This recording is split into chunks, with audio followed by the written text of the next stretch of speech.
So let's talk about your top 5. What is a top 5?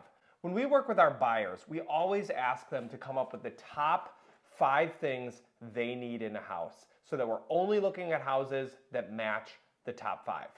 Let's start with number 1. Location is critical. It's the place that you're going to build your life. Maybe you're an urban person and you like to live next to your neighbors, live in the city, be close to shops and restaurants, be able to walk in your community. Maybe you're a rural person who likes to be a little further out. The neighbors aren't as close, there's no sidewalks, no street lights, and you got a lot more privacy.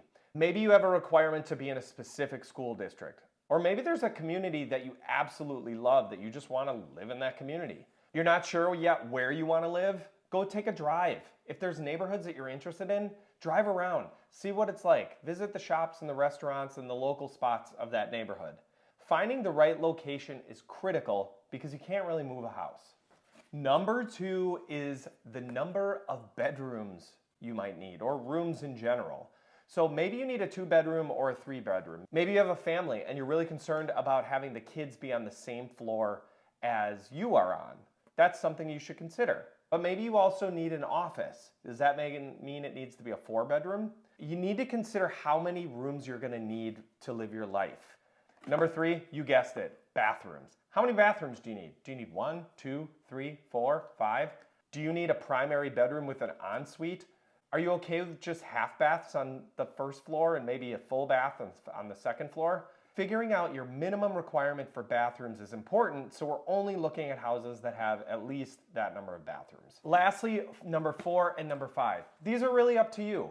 What is really important that you need in a house? Do you need to have a fenced-in yard? Maybe you need to have a social space in your house to be able to entertain, whether it be a dining room or a basement. Do you need to have an attached garage? Maybe you need to have a place to park a trailer or utility vehicles or whatever. Whatever those things are, make sure you include them in your top 5.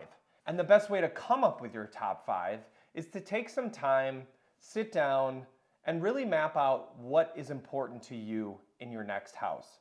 If you're an individual and you're buying your house by yourself, you can pretty easily come up with the things that you need. If you've got a family or you're buying a house as a couple, maybe a good idea is to sit down, each of you, separately, in separate rooms, come up with your top 5 things that each of you need, and then come back together and come up with a solid top 5 that you both can agree on. Coming up with your top 5 will save you a ton of time, a ton of energy, and it'll make the home buying process so much smoother.